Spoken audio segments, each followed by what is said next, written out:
And when you knock us down, we're going to get up. And on the way up, we're going to bite a kneecap off. Go ahead and say it, Ed. Go Tigers! When I woke up this morning, I was feeling pretty dangerous. You like that? You like that? F it. Jamar's down there somewhere. The New Orleans Saints select Marcus Davenport. No! Splash Brothers. Yeah. It's playoff. Keep going, Brace. Playoffs? Don't talk about playoffs.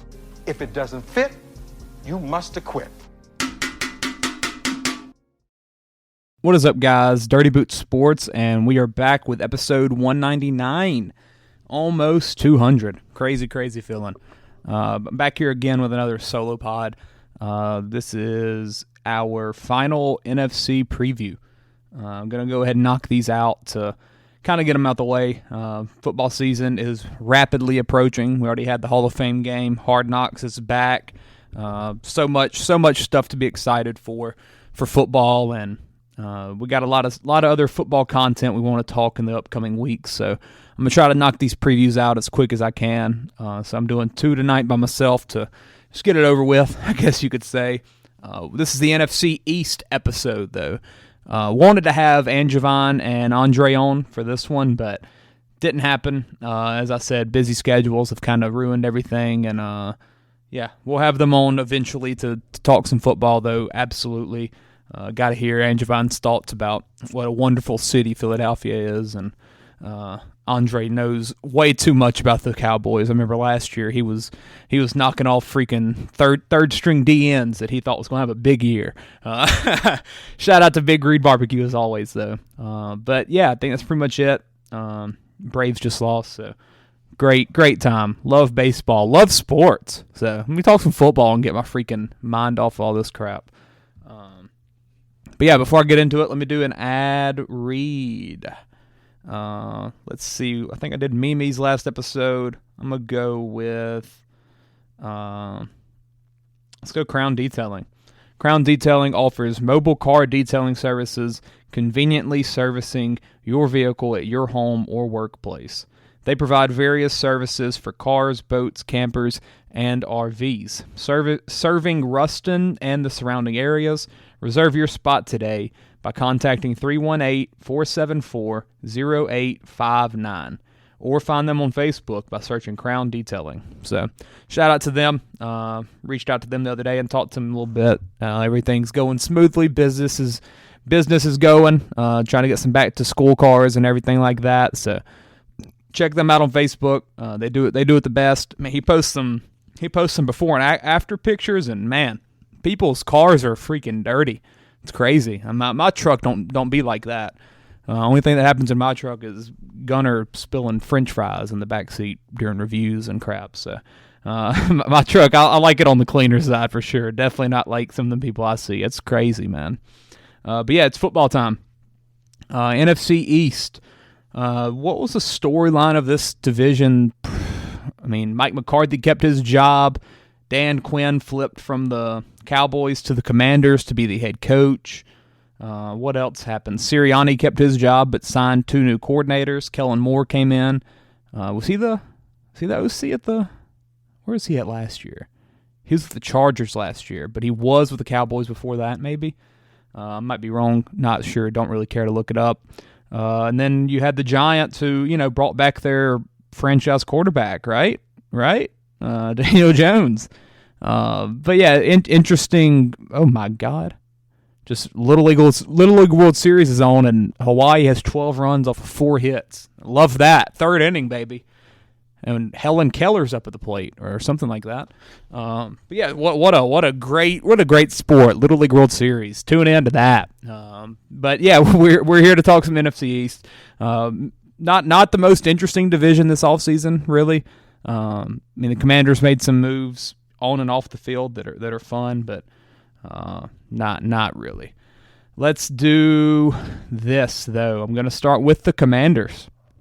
The Commanders. If any LSU fan knows, it's probably their 3rd favorite team now because everybody loves the Bengals number 1 probably. Then you probably like the Saints, and then now everybody's going to be a Commanders fan because of JD5. Don't see the instant success that the Bengals had with Joe Burrow, though, or I guess it was instant year 2 whenever Jamar Chase came in. Maybe next year they draft Kyron Lacey or something, and they have that LSU connection to keep going. But yeah, Commanders have Jaden Daniels, our Heisman-winning quarterback, drafted him number 2 overall. That's the main story of this Commanders offseason. You did bring him in. Draft class overall, pretty good in my opinion. Jaden Daniels, number 2 overall. How much do I love him? I loved him in college, and I've said it numerous times on this podcast and also the Chasing the Trophy podcast. Check that out if you haven't. There's a gut feeling telling me Jaden Daniels isn't going to succeed in the NFL, and it sucks to hear it. But I really don't know why. Hopefully he proves me wrong. I want to be wrong about this take more than I've been wrong about any other take, and I'm wrong often. But there's just something in me. Like I loved Trey Lance, but my God, I don't believe in Jaden Daniels. I don't know what it is. I think maybe some of the running issues are going to come into play for him. He's going to run a little bit too much. Body might not hang up with the today's NFL and the physicality and some of that stuff. Maybe the deep ball doesn't work perfectly like it was in the NFL. In college, there's just some question marks for me, and just something that's telling me it's not going to work. I hope I'm wrong. As I said, I hope I'm wrong. Looking at their other draft class, though, Johnny Newton, D-tackle out of Illinois. I know Angevon, that was his must-have player for the Cowboys, or one of them, but that did not happen. Mike Sanderstrill, Michigan defensive back, one of the best players in college football last year. He was great. I think he had the game-sealing pick on Penix. Ben Sonoy, tight end out of Kansas State, looking like he might be the starter. Luke McCaffrey, wide receiver out of Rice, Christian's brother. These are all top 100 picks. They had a loaded draft class this year. Luke, pretty good receiver out of Rice, as I mentioned. That's my college football dynasty team. I love my Rice Owls, so shout out Luke McCaffrey. Yeah, really good draft class, I would say. And looking at their free agency additions, new ownership as well. They brought in I forget the guy's name, Josh Harris maybe. But there's like some Magic Johnson connections, some Bob Myers connections, lot of stuff that is going good for the Commanders off the field, and kind of give some excitement for the future with the GM and the owners and all that stuff that's going on.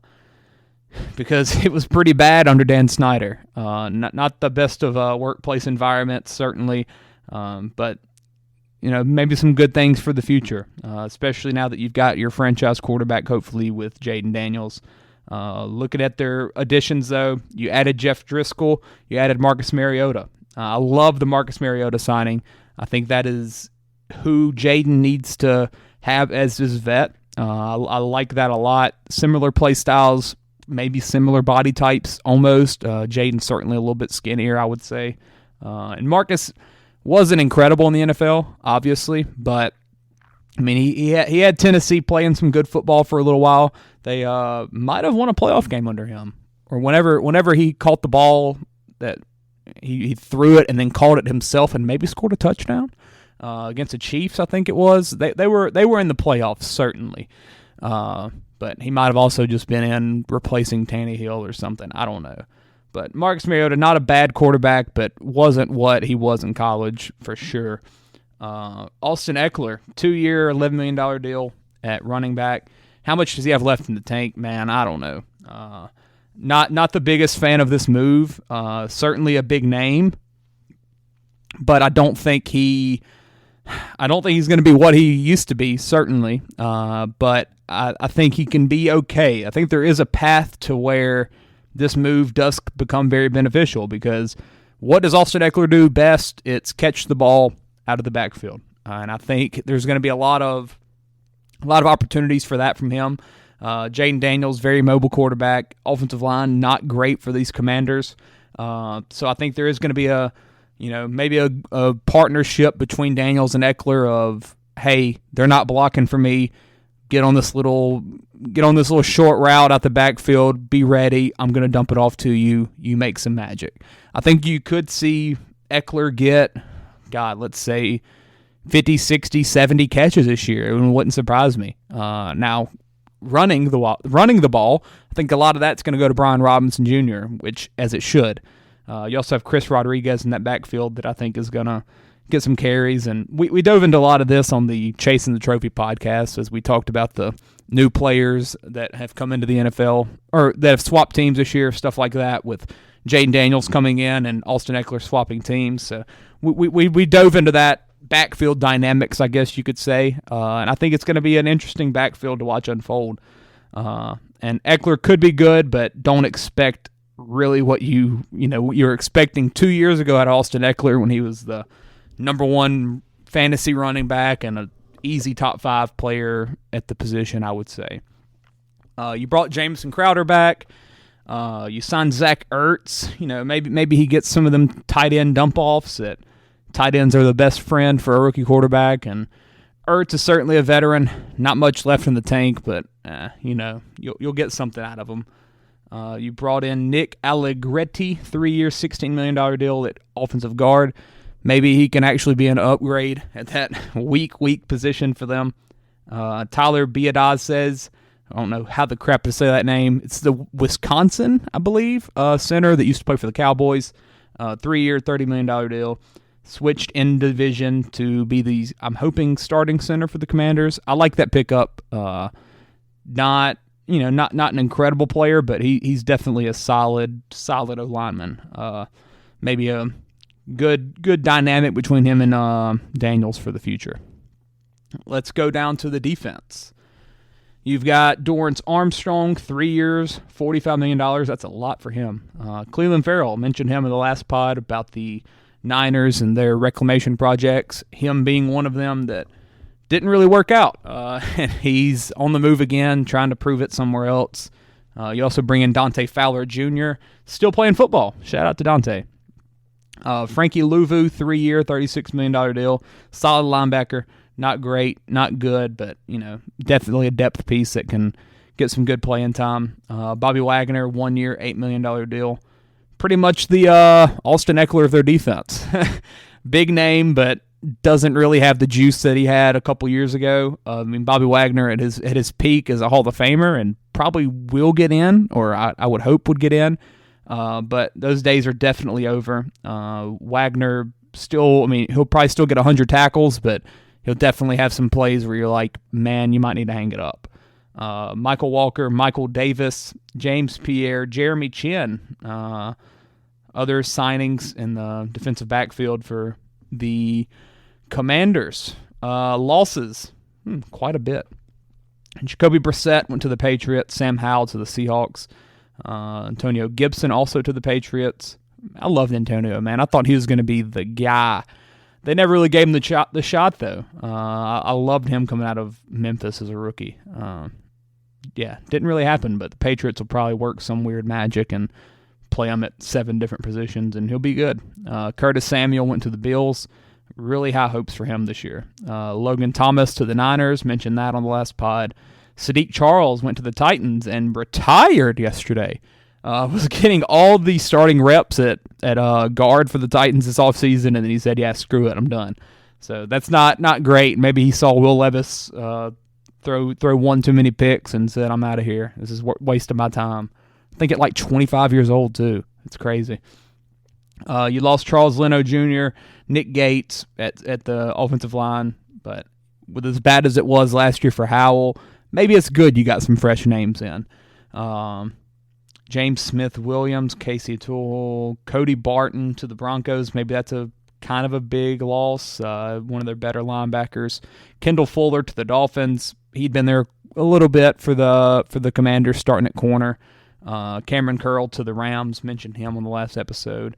And Terrell Burgess. Both lost those starting safeties. And I'm not really sure they replaced them with. Let's take a look at the depth chart. Jaden Daniels, starting quarterback. Marcus Mariota, Jeff Driscoll, Sam Hartman, fourth stringer. I think I just saw him get drafted in the, XFL? One of them something FLs, and I think I saw there was talk where, if he doesn't really make the roster for the Commanders, he might just drop down and get some playing time and hopefully work his way back up. Running back, they do have Brian Robinson Jr. listed as the starter, the man that has been shot and still fought his way back. But they have him listed as a starter. Eckler is a 2, and Chris Rodriguez Jr. is a 3rd. Chris Rodriguez out of Kentucky. I think Robinson gets, I'd say 70% of the carries. Rodriguez probably gets about 10, and then Eckler maybe gets the last 20. Some type of split like that. But I think you could very well see Robinson and Eckler get 15 touches each in a game, here or there, because I think Eckler could definitely have games where he gets, let's say, 9 catches and 6 carries, something like that. Like, that would not surprise me at all. And I definitely think they're going to try to establish the run some with Brian. So not a bad backfield at all. It's interesting. Going to be interesting to see how the pieces do play out officially once the games come to happening. Receivers. Ooh, interesting. Luke McCaffrey listed as the wide receiver 3. Did not expect that. Terry McLaurin, though, as your 1, you got him a hopefully better quarterback than Sam Howell. I think Jaden Daniels certainly is going to be a step up. But between McLaurin and Jahan Dotson, I love that 1-2 punch. Should Dotson be a 2? Probably not right now, but I definitely think he has the potential to be. And then Luke McCaffrey, as I said, number 3. That's very interesting. I thought De'Ami Brown was going to be the 3, but they're going Luke McCaffrey. And then you got some interesting, I guess you can call them veterans. Alameda Zacchaeus, Jamison Crowder, Byron Pringle. Been around the league a while with all 3 of them, so maybe there'll be some teachers, I guess you could say, to the Dotson and McCaffreys of the world that are definitely have potential, but they're on the younger side. You do have Zach Ertz listed as the tight end 1 with Ben Sonoy at the 2, but I think Sonoy's going to be your 1. Or he's going to have more catches, I guess you could say. O-line, yeah, not looking great. Sam Cosmi, Tyler Biadasz, Nick Allegretti, not a bad interior. Offensive tackle, Brandon Coleman, Andrew Wiley. Yeah, definitely can see an upgrade there. So that's going to be where the season come down to, honestly. Can you protect Jaden Daniels? That's probably my question that I'm going to have as the big question for the season for the Commanders. Looking at defense, ooh boy, you have Cleveland Farrell starting. Why not? You have Cleveland Farrell at 1 DN, Dorrance Armstrong, your big signing this offseason, at the other. Deron Payne and Jonathan Allen at the defensive tackle spots. Johnny Newton right behind them. Phildarian Mathis, Pride of Louisiana, down that way as well. Not a bad defensive line, though, even with Cleveland as a starter. The other 3 are definitely going to carry the weight for them.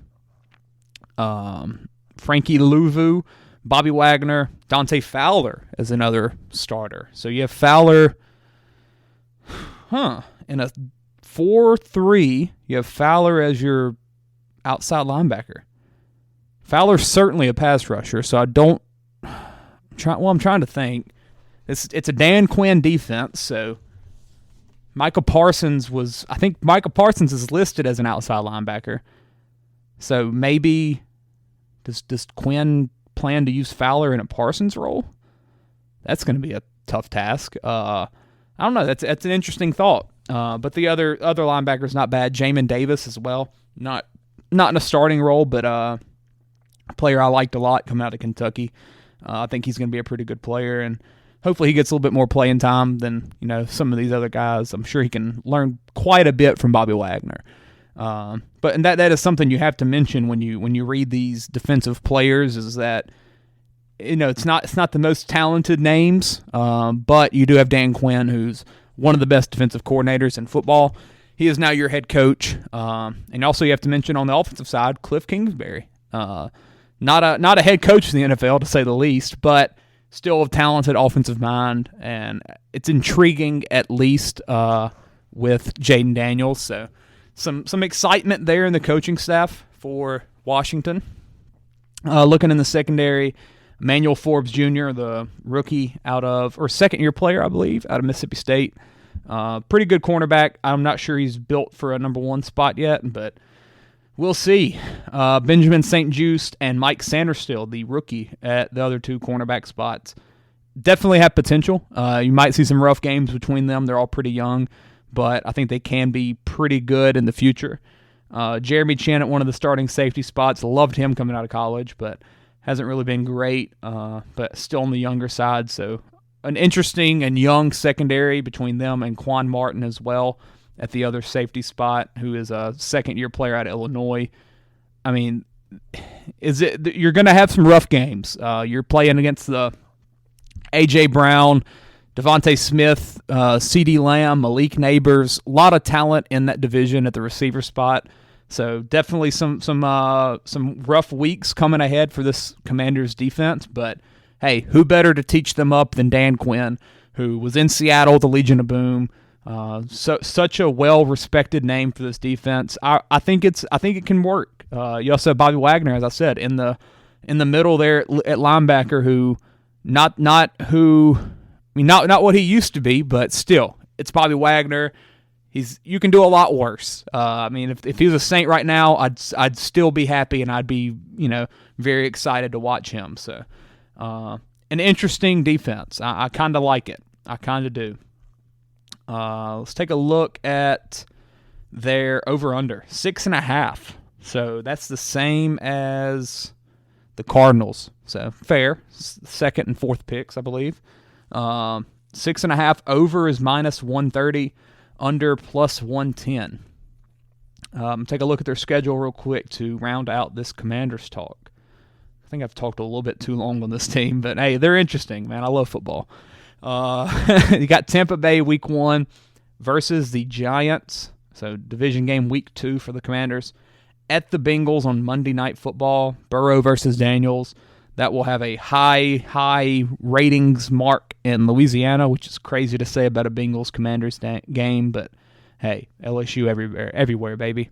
Arizona week 4, Cleveland, Baltimore, Carolina, Chicago, Giants, Steelers, Eagles, Cowboys, Titans, bye week 14. So late bye, especially with a rookie quarterback. You would have preferred that to be on the quicker side, so he can get a little bit of breather and an extra week to prepare and, kind of not play 13 straight games in the NFL grind.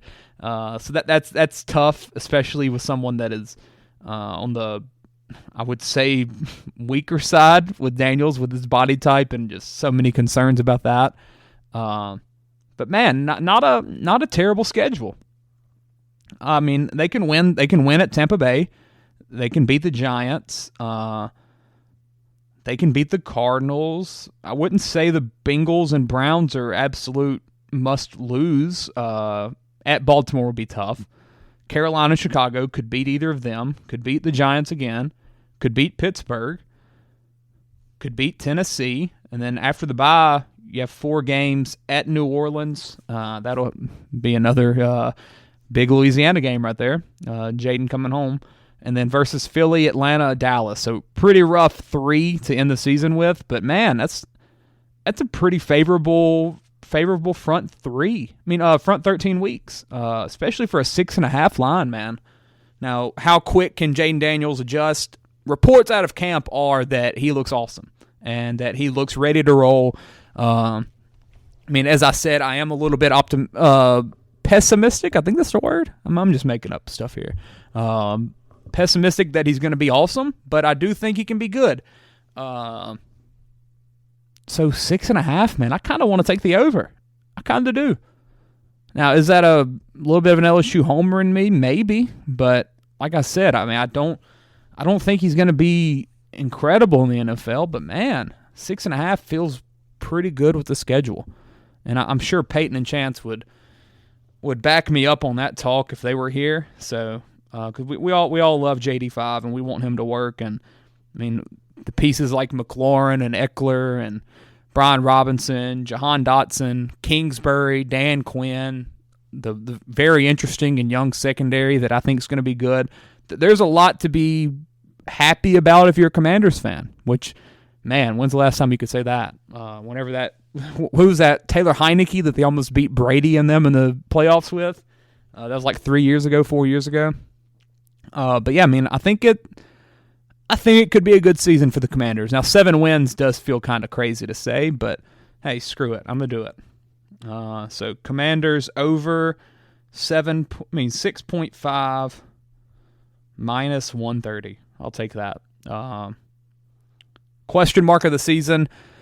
What did I say it was? It was something about can the O-line hold up? Yeah, I mean, just something like that. Can the O-line perform, or can the O-line keep Daniels healthy? How about that? Keep Daniels healthy. All right. And that is it for the first team of this. 25 minutes in. Crap, Clay. Hurry it up. Moving on to the Giants. The New York Football Giants. What a team this is. Danny Dimes at quarterback.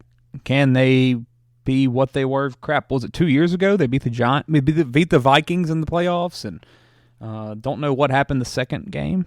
Probably not good. Probably lost to, I don't know, the Bucks or something. Niners, somebody bad. I don't know. But we got some additions for the Giants. Drew Lock, yes. Hey, might have a battle with Daniel Jones at some point. Who knows? Devin Singletary brought him in to replace Saquon Barkley, which obviously the biggest move of the offseason probably for this division was Saquon leaving the Giants and going to the Eagles. I forgot to mention that earlier somehow, but it just felt so like expected to happen, I guess you could say. Like, we all knew Saquon was on his way out eventually, and there had always been some rumors of Philadelphia, especially with the Penn State connection for Saquon. So Devin Singletary, is he Saquon Barkley? God, no. But there is some hype, I guess, to him. He had a pretty solid year last year, bouncing back with the Texans. And, maybe he can replace some of the production that Saquon got for you. But, if that O-line ain't blocking, it ain't going to matter who's back there. Receivers, what a trio right here. Miles Boykin, Isaiah McKenzie, Allen Robinson. Wow. You love to hear that three of receivers coming in. I mean, that if that don't get you excited as a Giants fan, I don't know what does. Jeremiah Luminor, 2-year, $14 million at offensive tackle, playing opposite of Andrew Thomas. And then John Runyon and 2 other guys I'm not sure. They signed 5 offensive linemen, so they're trying. They're trying to get better. And will it be better? Probably not.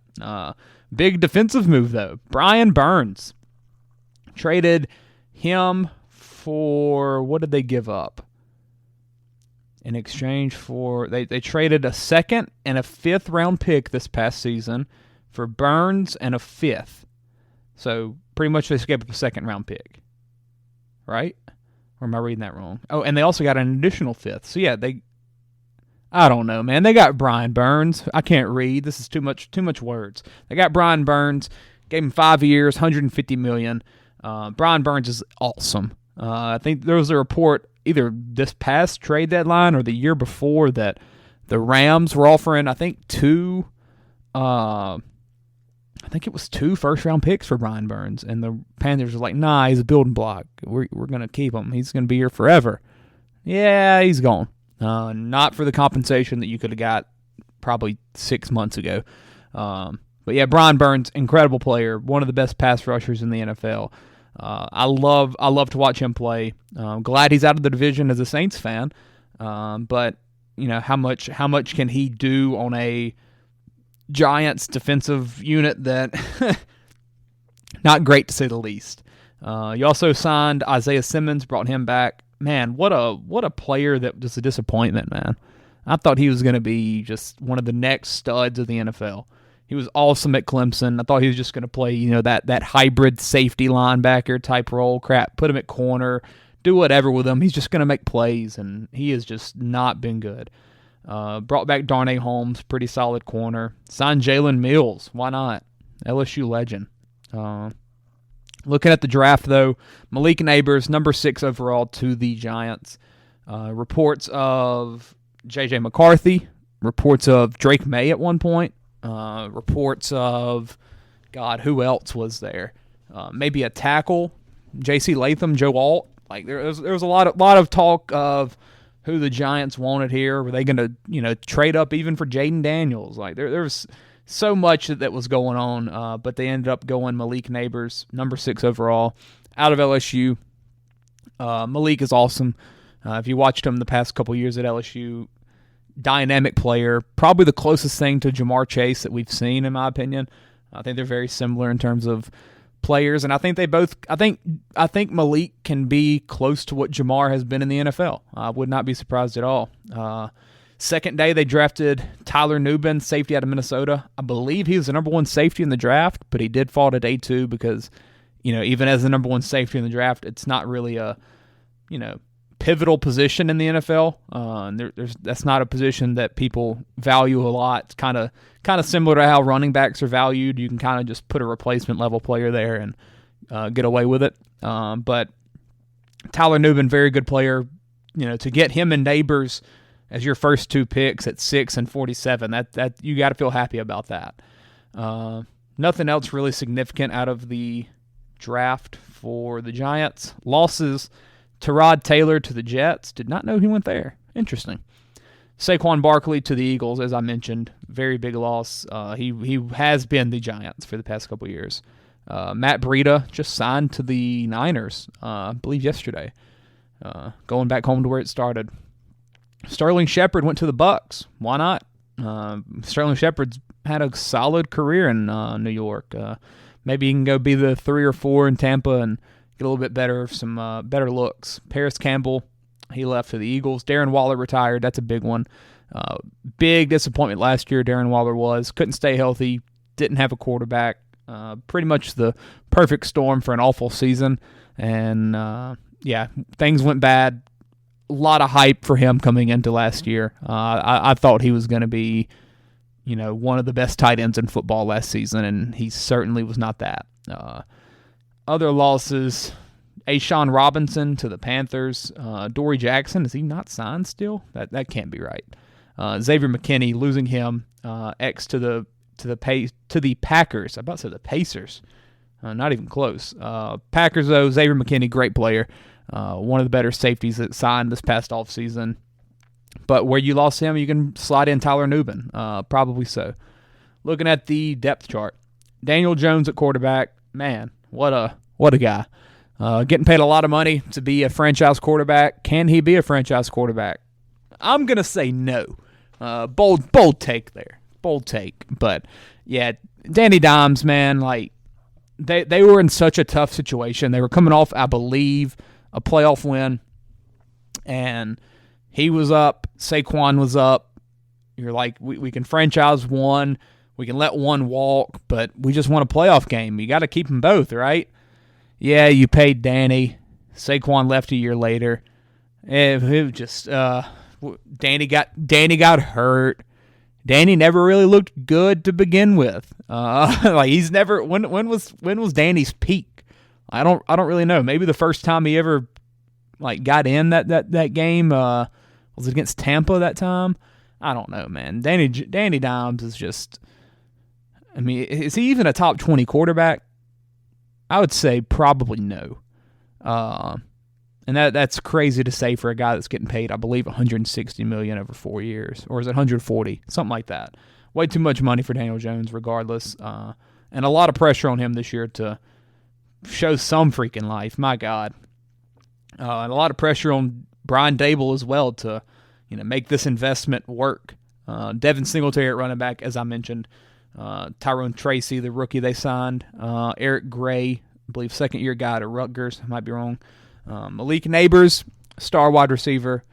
Wan'Dale Robinson, a lot of potential there. He's kind of crazy to say, a lot like Kadarius Toney. You're hoping that he can be what you thought Kadarius Toney would be. But he hasn't been that yet. Darius Slayton as your 3, who's been your 1 the past, 5 years it feels like. I like Darius Slayton a lot as a player. Him, kind of being that 2-3 maybe even 4 if Jalen Hyatt steps up. It's not bad. You can certainly do worse for Darius Slayton. Crap, I'd take him right now to be the 3 in New Orleans in a heartbeat. Jalen Hyatt, though, as I mentioned, I think he can still be a good player in the NFL, mostly just there to be a deep threat, speed guy. Then you got this wild group of veterans at receiver: Allen Robinson, Isaiah McKenzie, Miles Boykin, Isaiah Hodgins, who had some big games last season, Gunnar Olszewski. Like, what is this? What a group of guys. What a competition they're having.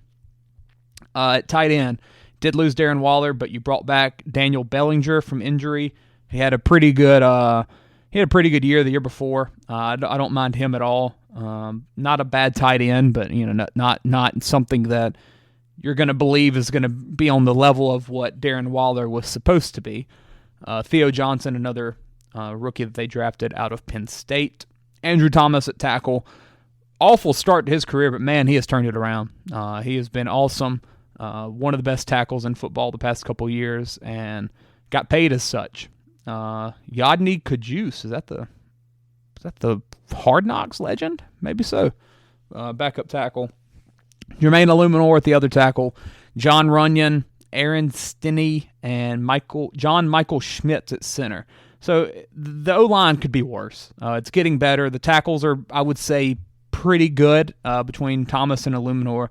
You got to hope that the interior can stay up, but it could be worse. Having that franchise left tackle, but for Jones is definitely a step in the right direction. Looking at the defense, Brian Burns, Dexter Lawrence, and Raheem Nunez Roches. I believe he's a very, very young player. I'm not sure how many years, but on the younger side. That's a good 3 at D-line. You're running a 3-4 here. Can't think of who their DC is. I think Wink Martindale was it last year, but I think he is gone. Not a bad trio at all, though. Burns being your pass rusher on that side with Kayvon Thibodeau playing the weak side linebacker. That's a really good combination. Kayvon Thibodeau, incredible player coming out of Oregon and going into Oregon as well. Hasn't really been as amazing as you expected, but he has been really good as well. But between Burns and Thibodeau, also Aziz Ojulari, that's a really good pass rushing tandem that you have between all of them. And Dexter Lawrence is one of the better D tackles in football. Bobby Okereke at middle linebacker with Micah McFadden. Isaiah Simmons also coming into the mix there. Looking at cornerback, Cordero Flott. There we go. LSU legend. Him starting at corner is your number 1, though. Not great. Deonte Banks, not a bad cornerback. Darnay Holmes, Drew Phillips. Isaiah Simmons also listed on the depth chart at nickelback because why not? So the cornerback room, not amazing, especially in that division, as I mentioned with the Commanders. Pretty tough division for receivers. You got CeeDee Lamb, A.J. Brown, Devontae Smith, Terry McLaurin, Jahan Dotson. That's a pretty tough group to go against. And, man, Cordell Flott versus CeeDee Lamb is not something you want to think about. At safety, Dane Belton and Jason Pinnock, not terrible. Solid tandem there. You got Jalen Mills you're thrown into the question. Tyler Nubin, I think, will eventually get playing time this year. One of the better rookies coming out of the draft. Not honestly not a bad defense. I like the front 7. Secondary definitely could use some work, and they're still on the younger side, have potential. Banks, I believe, is the second-year guy out of Maryland? Yeah, he was their first-rounder last year. So between Banks and Flott, maybe you can get the young guys to step up and be something. And, the offense can't be worse, right? Who knows? Over-under wins, 6.5. Plus money, plus 115, 6.5. So let's see if they can get 7 wins. Looking at the schedule. Minnesota, Washington, Cleveland to open up the year. I mean, that's 3 winnable games right there for the Giants. Are they going to win them? Certainly not. But maybe they can get 1 or 2. At Dallas, versus Dallas on a Thursday night. That's kind of shocking they're putting that on a Thursday. Usually that's a prime.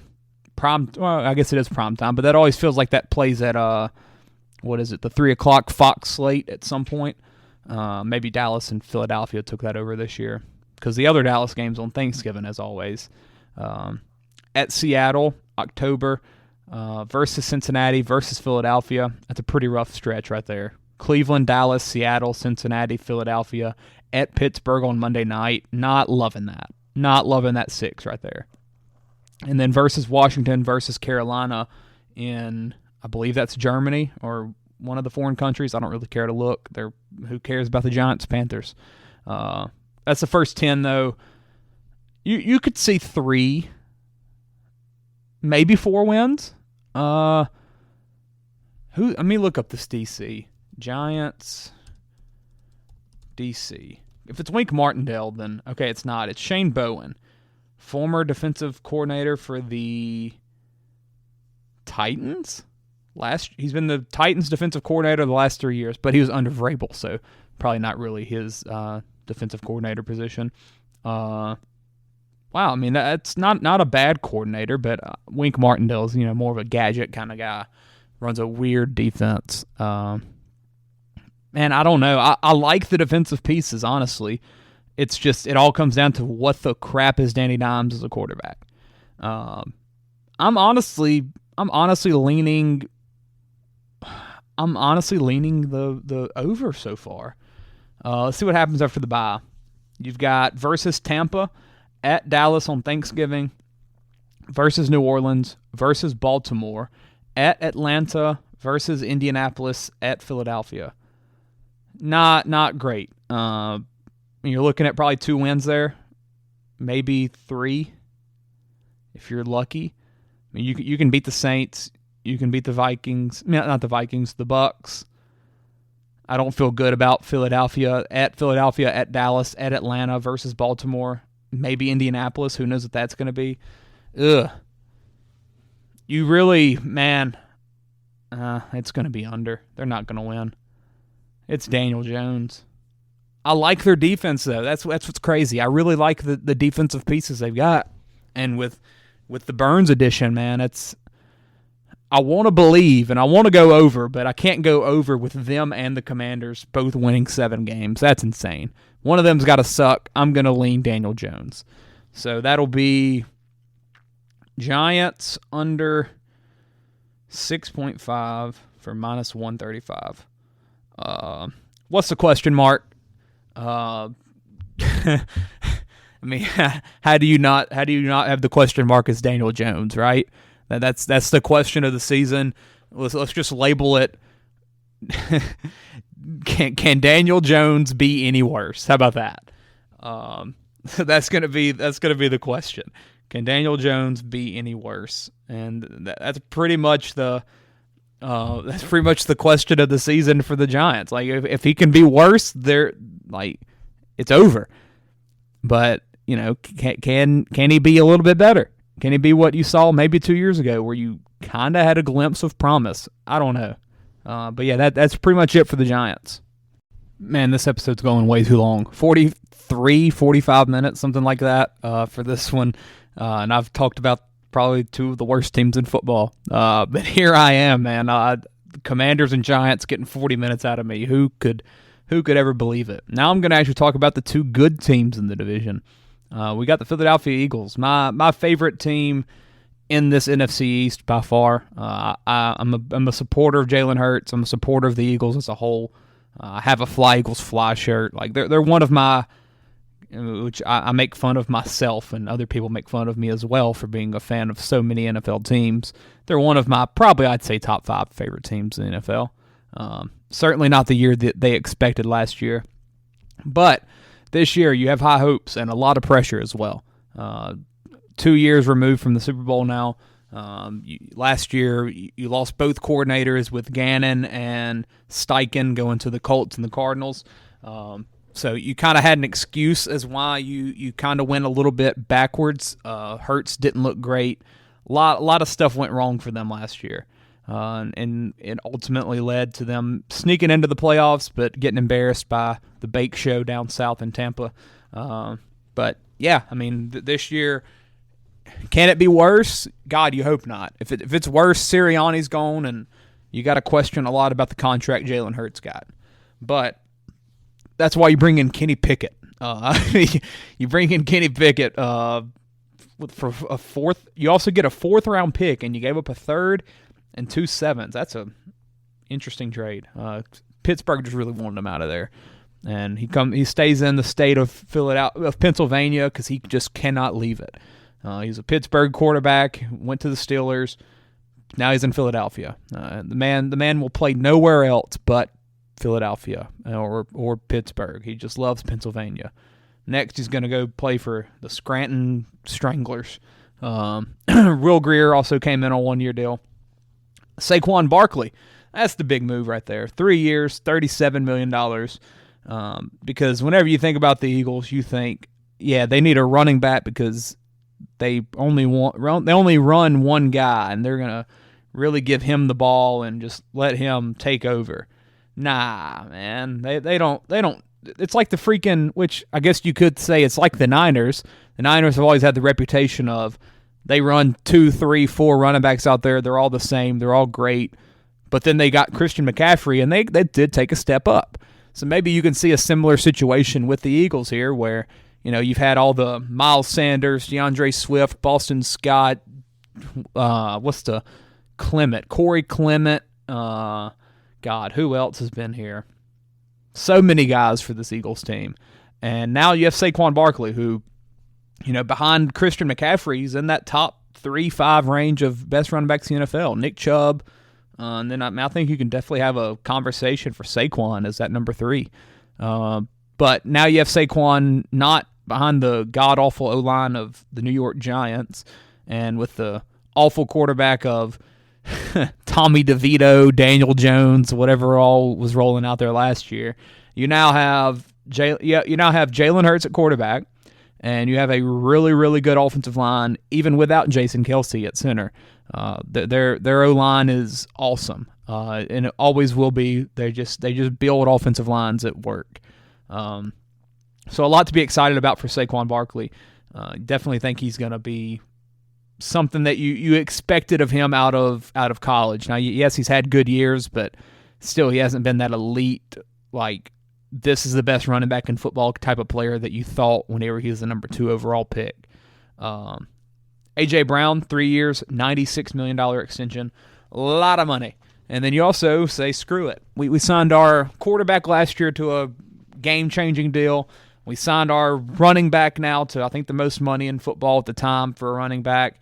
You gave A.J. Brown a gigantic deal. Might as well give Devonta Smith more money as well. So you gave him 3 years, $75 million extension to keep that tandem going between him and A.J. One of the most fun to watch in the NFL, in my opinion. I love watching both of these players. I think Devonta's kind of a little underrated. I think if he was by himself, he could be in that top 10 argument for best receivers in football, similar to how Jalen Waddle's being watched in Miami behind Tyreek Hill.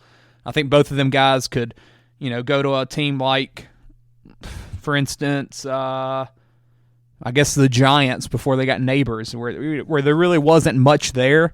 They could go there, be the number 1 guy, and put up, 1,300, 1,500 yards, and it would not surprise me. But instead, they're both staying as the number 2s, which I guess it's more of a 1B for Devonta here behind A.J. Brown.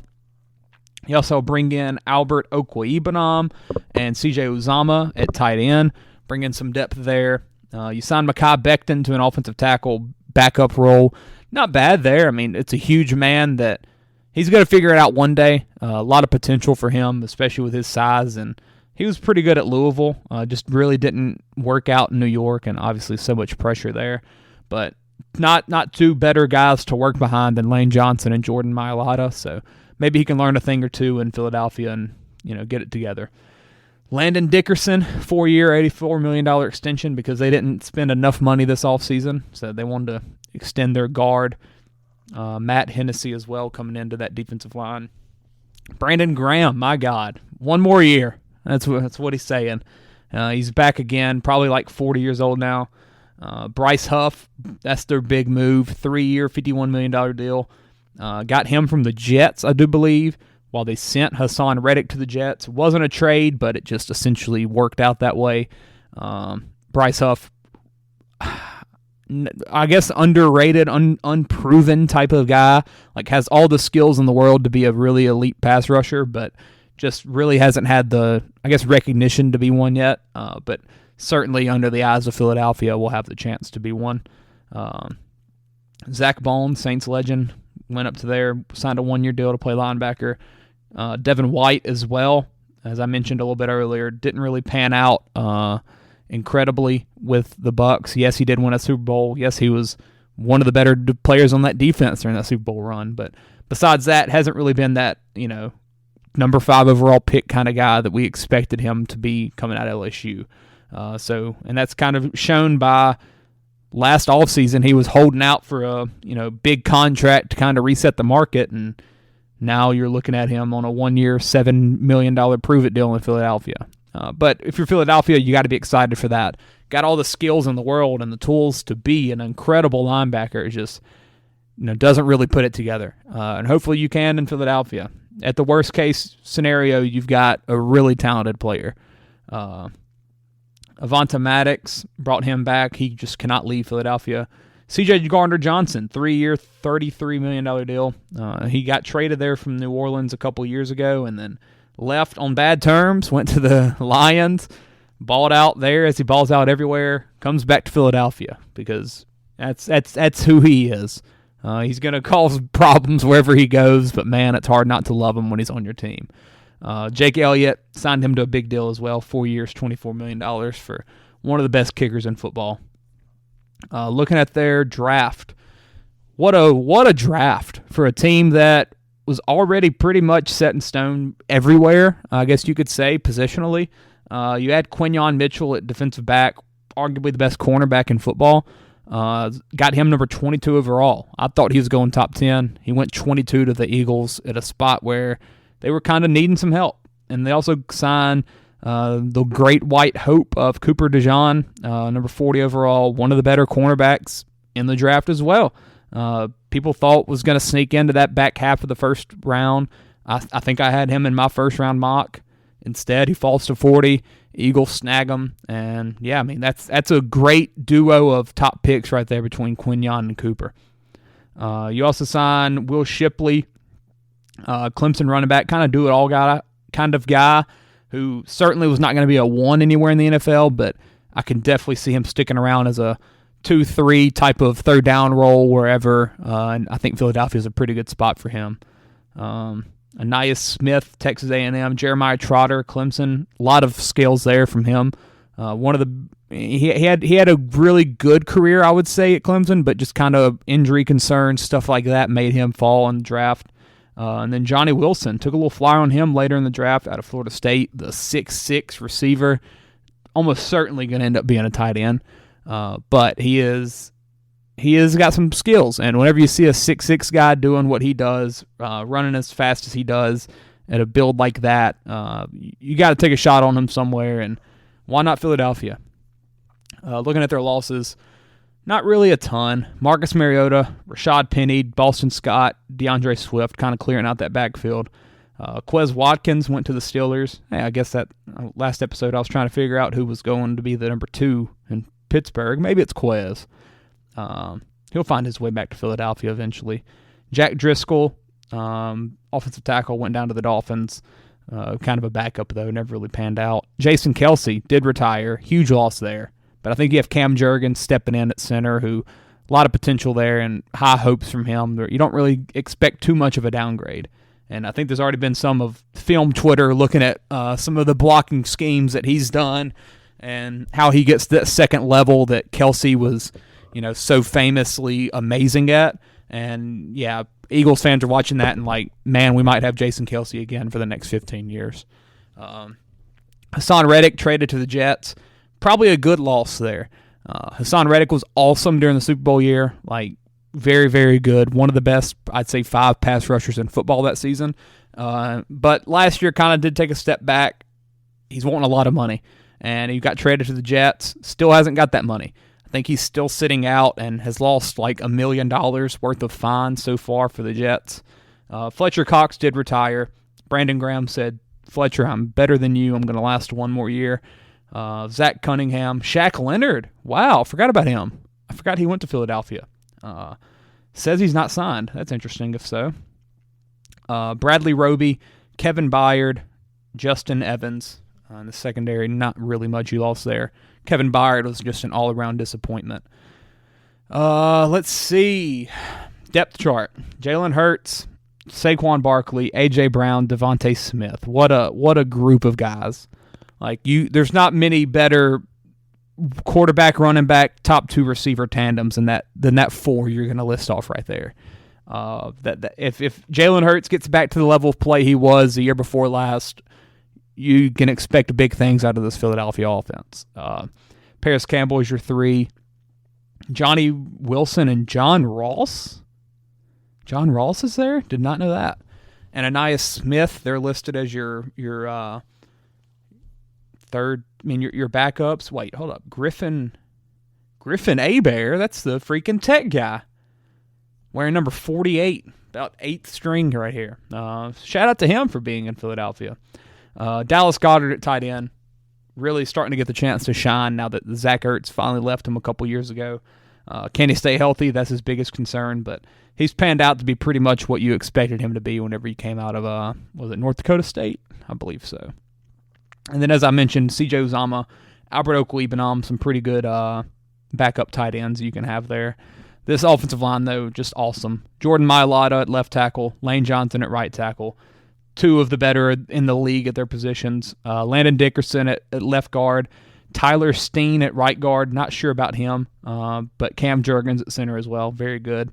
You do have Mekhi Becton listed as backup right guard.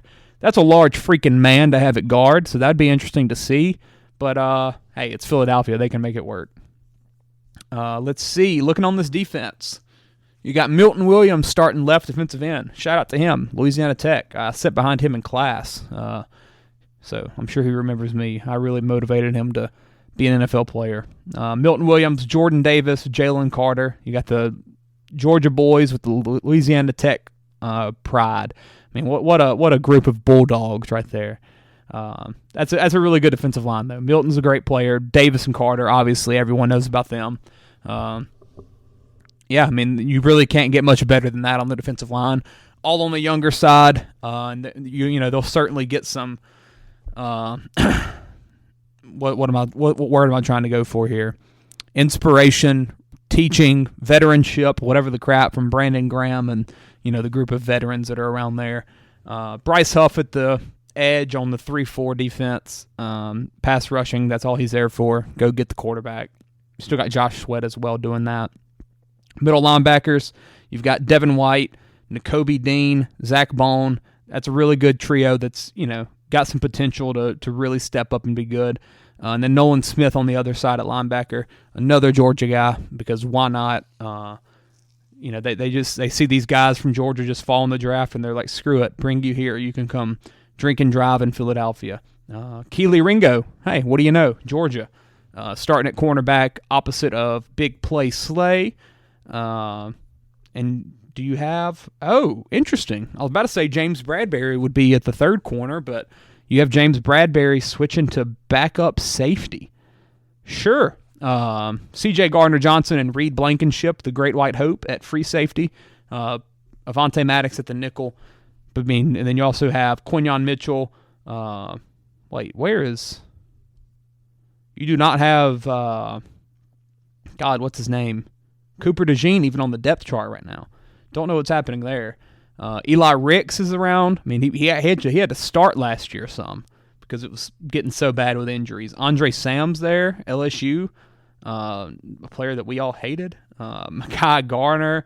They got some guys, man. They got some guys. But that secondary looks really good and actually built to be good this season. Last year, like I said, so many freaking injuries for that Eagles defense. But man, they got some talent out there. I think they're going to take that step back up to what we remember them being. Let's take a look at the schedule with their over/under 10.5 wins in mind. Over minus 130 for 10.5 wins. So we're looking at 11 wins here as we read through the schedule. We got versus Green Bay in Brazil opening week, and then you also play another primetime game the week after that. versus Atlanta on Monday night. That's a pretty fun 2 openers. Then you also have at New Orleans, at Tampa Bay, before an early bye week, week 5, which you're probably not mad about that because you had the Brazil travel. So not a bad schedule for Philadelphia. I mean, none of these games I would say are guaranteed wins. Now, are they going to beat the Saints? Yeah, probably. But, we could sneak out and be a little tough. Who knows? Probably not. You've got, but between Green Bay and Atlanta, those are toss-ups. They could be 1-2. I mean, they could be 1-1, 0-2, 2-0. I wouldn't be surprised. And then also the Tampa game, like they could lose all 4, they could win all 4, they could do anything in between. No one really knows until we see this Eagles team on the field. But I'm going to lean closer to the 4-0 side, and I'd say they'd probably go 3-1. Let's see after the bye. Early bye week, as I said, for the Eagles. So week 6 versus Cleveland, at the Giants, at Cincinnati, versus Jacksonville, Sunday Night Football, at Dallas on there. Hey, there it is. That's the 3:00 game. I knew they'd sneak that in somewhere. Versus Washington on Thursday night, at Los Angeles Rams, at Baltimore, versus Carolina, versus Pittsburgh, at Washington, versus Dallas. What do you know? 3:25 on Fox, and versus the Giants to end out the season. That's a good schedule. That's a really good schedule. I'm going over immediately. I think this Eagles team, everything that they struggled with last year, they got better at. They improved the positions. That, my God, they can't have the injury luck they had last year. It's got to be better somehow. So I'm going to definitely go Eagles over, what is this, 10.5 wins for minus 130. Now, biggest question mark, I mean, what is your question for this Eagles team? I hate to just continue to go to health, but I mean that seems like such a big factor here for this team. Honestly, it's just can the offense? What's a good way to word it? Is the offense worth what they're paying for, or something like that? I'm trying to think a good way to word it. Like, are they getting what are they getting what they're paying for out of their offense? There it is.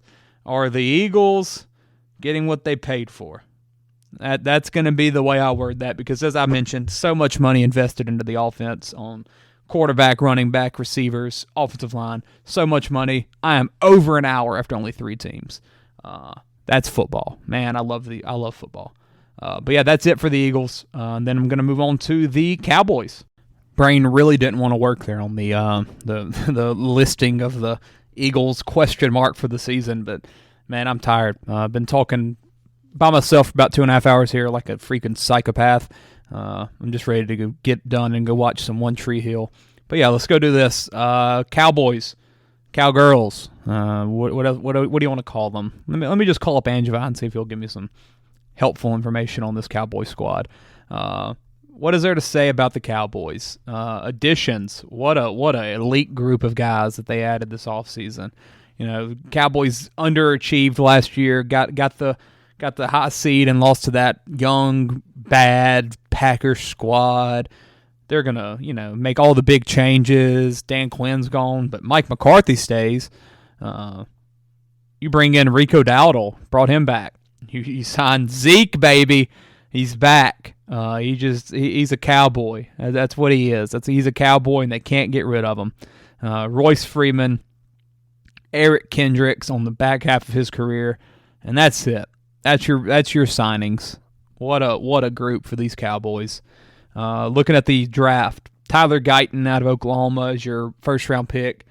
Man, sure, not the pick that I necessarily thought they needed, and he's kind of on the project side of the O tackles instead of the step in day one and start side. Marshawn Nealon, second round for Western Michigan, though. Kind of a developmental pass rusher, but I think he definitely has some talent. Cooper Beatty out of Kansas State at offensive guard. Not really much else here. I mean, not a great draft. You got a receiver out of Southeast Missouri because that's a place. So yeah, losses. Tony Pollard to the Titans. You go back to last offseason's previews. I know for a fact I thought Tony Pollard was going to be a top 5 running back in football. I thought Zeke was going to be out of his way. Pollard was going to be everything that everyone expected him to be after the draft. And, man, he was a disappointment. Really couldn't get the running game going. At times, Dowdle looked better. Passing-wise, really didn't get a lot of work. I just thought everything about Tony Pollard's season was going to be so much better. He was a player I targeted in fantasy so much. I bet on him often. There was everything about Tony Pollard last year was a disappointment, and now he's gone. He's going to the Titans, got a payday there, because the Cowboys certainly didn't want to pay him after what happened. Michael Gallup also gone, went to the Raiders, and then shortly after retired. Short career for him after a lot of people had a lot of high hopes for him the first 1 or 2 years, but didn't really happen. Tyron Smith went to the Jets. Tyler Baez, as I mentioned, went to the Commanders. Two pretty big pieces of the offensive line are gone. Tyron Smith been there for, God, how long? 20 years probably. Went to the Jets to back up old man Rodgers. Dorrance Armstrong went to the Commanders. Dante Fowler went to the Commanders. Common theme there. Defensive guys following their DC. Neville Gallimore to the Dolphins. Jonathan Hankins should have gone home. Instead, he went to Seattle. Leighton Vander Esch retired because his neck was weird. I think everyone the second he was drafted thought that man's neck is not normal. About 5 years after his career, he's gone because I think he legit started to have neck issues. So there's that. Stephon Gilmore went nowhere, apparently. That's a shocker. Stephon Gilmore, certainly not the player he was 3 years ago as a DPOY, but he's still a solid cornerback. That's pretty much it for Dallas. A boring offseason for a team that should have made a splash, in my opinion. Now, what that splash would have been, don't know. Certainly not Ezekiel Elliott. He'd cause a big splash. Dak Prescott at quarterback. Not paid yet, but he's still here. Still got another year before you have to pay him a lot of money. Someone's paying him a lot of money. Maybe not the Dodgers. I'm looking at their highlights on TV. Maybe not the Cowboys, but someone will be paying Dak Prescott a lot of money. Ezekiel Elliott, starting running back. Rico Dowdle, I think it's very funny to look at this. I think Rico Dowdle's going to be Tony Pollard of the past 5 years, essentially. I think Dowdle has that potential to be a very impactful player as your backup running back / third down back kind of guy. Also, Deuce Vaughn's not listed here. I think he'll get some playing time somewhere. Royce Freeman apparently looks good in camp. Who knows what's going to happen in this backfield? I wouldn't touch it for fantasy, but I'm not here to talk that. Receivers. You got CeeDee Lamb off an incredible year last year. I think he's still holding out for money. Not getting it yet, and he deserves it. He was awesome last year. Probably the best receiver in football. Incredible season. I think 1,600 yards, something like that. I don't care. Look at the stats. It's too late at night. I've talked too much. I'm just going to free ball it. Brandon Cooks on the other side. He's who he is. Kind of took a step back. Wasn't as good as I expected him to be last year, but he is Brandon Cooks. Not a terrible two. Jalen Tolbert, hopefully he can take a step up his second year out of South Alabama. You still got Turpentine out there. And a couple other guys named Jalen. They have 3 Jalens in their top 6 on receiver. Why not? Jake Ferguson at tight end. Good player. I'd say getting close to that top 5 tight end territory. He had a really good season last year. Some other guys. John Stevens Jr., pride of Logansport. Number 4 on the tight end list. Second season. He played Logansport. Beat Jonesboro one year. They gave him a BS touchdown. I don't need to get into that. Screw him. Chuma Adogba at left tackle. Sure. Terrence Steele at right tackle. Sure. Definitely not the guys that, were on the level of play that they are used to whenever you think Cowboys offensive line. Center, some guy named Brock Hoffman. Again, not Travis Fredericks. Not Tyler Baez. Left guard, Tyler Smith, the guy out of Tulsa. Not been great. but you've already moved him into guard when he was drafted as, I believe, a tackle. And then on the right side, you got Zach Martin, who, Mr. Reliable, probably still one of the best offensive linemen in football, Hall of Famer. That's really the only mark that you feel really good about in this offensive line. And that's crazy to think because, I mean, for so long, the Cowboys' offensive line was the best in football and just had guys that were deep and, like, you were drafting backups because why not? Like, pretty much what you see for Philadelphia is what you felt for the Cowboys for the past 5 to 10 years. And now it looks really rough. And then you're doing all that to protect Dak Prescott. You really don't have the running back room to, make anything work like Saquon had to do for so long in New York where he just had to make something out of nothing. I don't think you're getting that out of Zeke. Man, I don't love this offense this year if you're a Cowboys fan. DeMarcus Lawrence on the other side at defense, starting and great player. Mozzie Smith, the second-year guy out of Michigan. Osa, some last name I'm not saying, at D-tackle. He's probably good. He's got a good name. Michael Parsons on the other side, freak. Nothing else to say about him. Looking at linebacker, Damone Clark, LSU legend. Eric Kendricks, certainly past his time. Needs to probably hit the house pretty soon. Demarion Overshone, not been a bad player, but I mean, really, between him and Clark, I don't really feel comfortable about either of them as a starting linebacker. But you have Michael Parsons, so it's all okay. Deron Bland, pretty much whatever you felt about Trevon Diggs, like his rookie and second year, where you're like, he's not good. He just gets picks because he keeps getting targeted. It's pretty much what you started to feel about Deron Bland. I believe he was some hype for Defensive Player of the Year last year because he had so many pick sixes to start the year, and then certainly started not being as good. Trevon Diggs is back from an ACL, I think, starting at the other corner spot. That's a good tandem. Now both are players that I don't think you can necessarily rely on just one-on-one lockdown, because I do think they do have some flaws to their games, but Diggs has definitely improved. Bland, looked really good for a young player last year. Jordan Lewis at nickelback, you kind of know what you're getting from him. Malik Hooker, Donovan Wilson at safety, certainly not bad. You have Marquise Bell as well back there at backup safety. The secondary is the strength of this defense, in my opinion. I like the pieces they have. You also have to mention Brandon Aubrey, the kicker. Just straight up couldn't miss last year, and almost was so good it pissed you off when you watched it. Like, the dude hit down the middle every freaking time until the playoffs, when of course he choked and missed. But he was incredible last year. You have to mention him on that defense, on that special teams unit. But yeah, don't love the linebackers for the Cowboys, certainly. And besides, I think the defensive line's solid. I think the secondary's good. But you are losing Dan Quinn, so you kind of want to expect a little bit on the downside for the defense. And that offense, man, looks rough. But let's see what their line is. 10.5, but the over is plus 150, and the under is minus 180. So you essentially want to look at this as a 9.5 line, even though I can't bet that on DraftKings. So minus 180 under is just, why even take that? Let's see, though, at the schedule. Maybe I'll take the over. Probably not. At Cleveland, week 1. Oh, I'm sure I'll be talking some crap with Stacy. Oh, and then versus New Orleans, my 2 favorite football teams. Oh, and then versus Baltimore, Lamar Jackson. Me and Stacey Johnson will have arguments for 3 straight weeks about my football teams versus the Cowboys. So that's fun. But still, from a football standpoint, at Cleveland, not an easy game.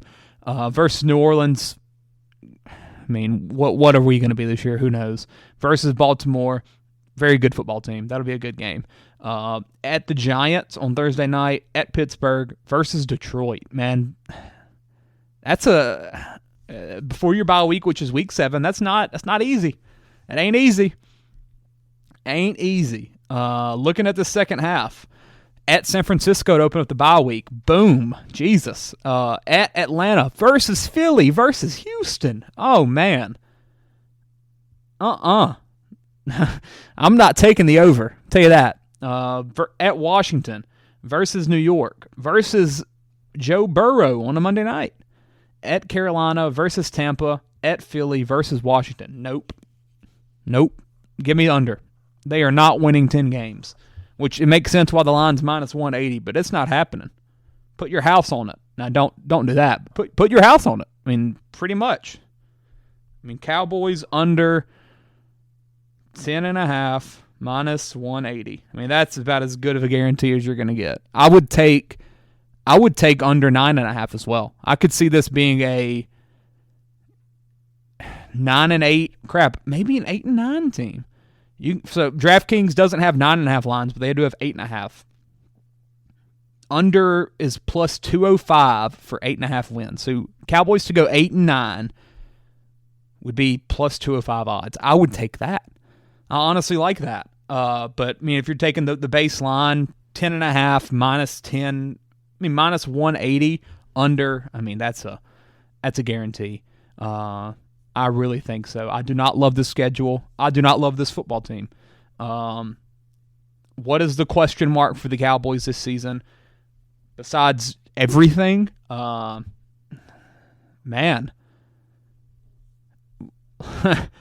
You have Micah Parsons, you have CeeDee Lamb, you have Dak Prescott, and then everything else is pretty much a question.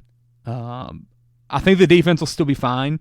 So I'm thinking the question mark will have to be offensively, and which every question mark in this division has been offensively because I've sneakily liked the defenses of every team.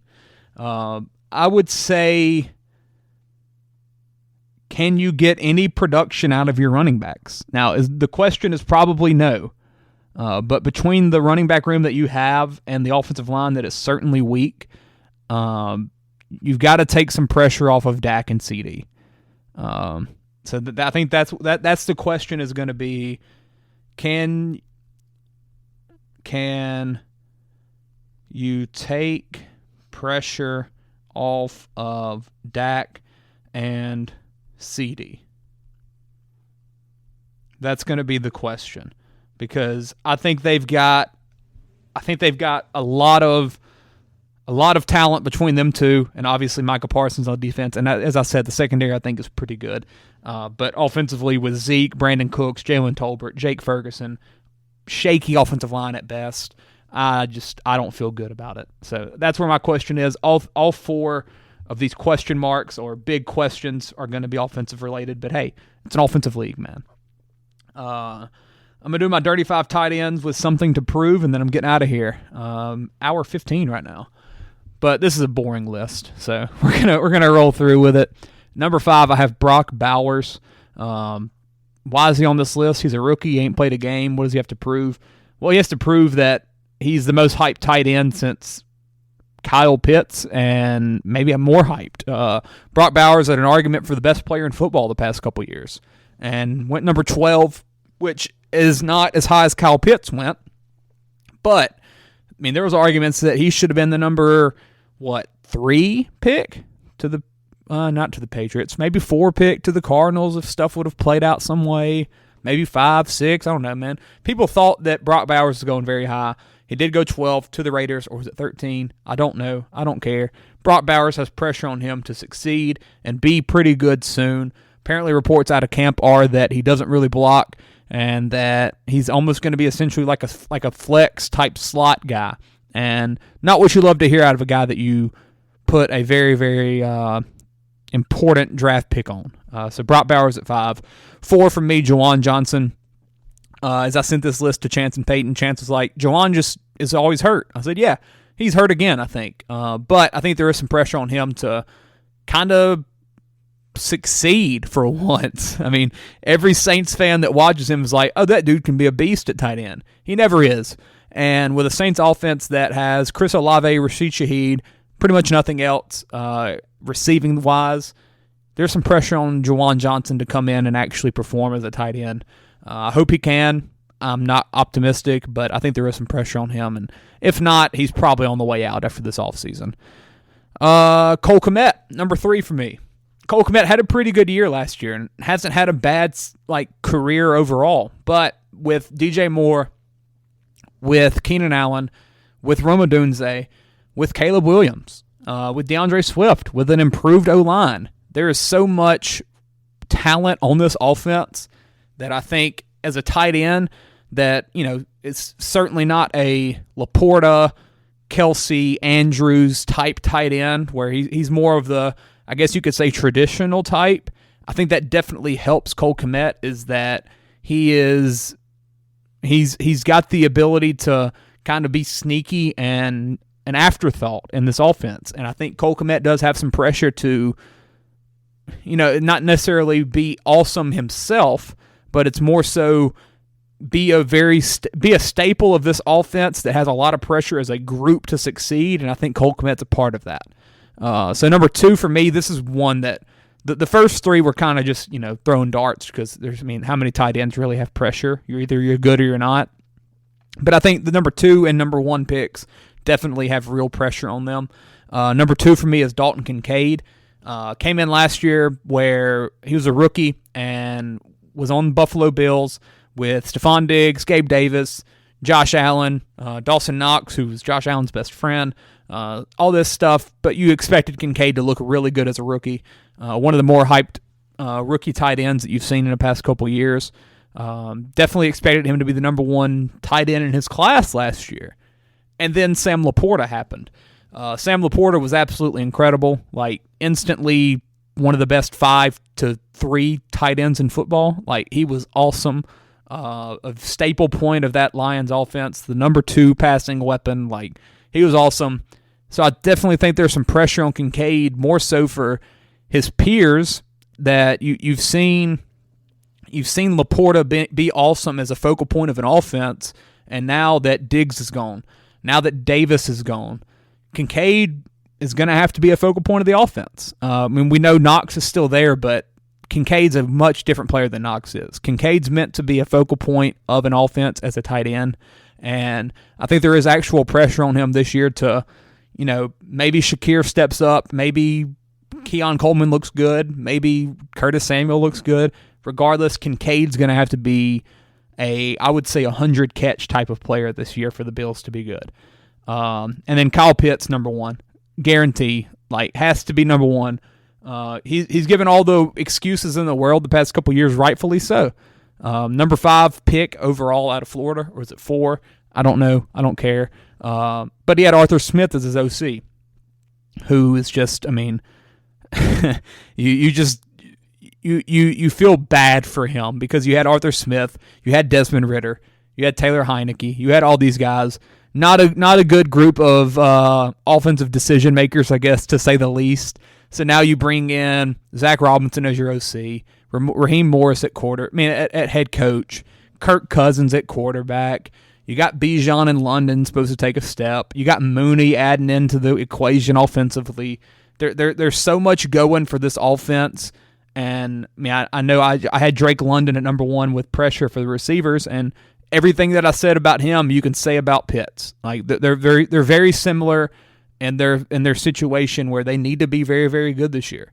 And I think I might have had Bijan number 1 for running backs. So there's just pressure on this Falcons offense, and rightfully so. Whenever you bring in a quarterback of Kirk's type, and you've got 3 skill position guys that are top 10 draft picks and have been disappointments, you have a lot of pressure to succeed whenever you bring in a quarterback that is supposed to be able to elevate your team as a whole.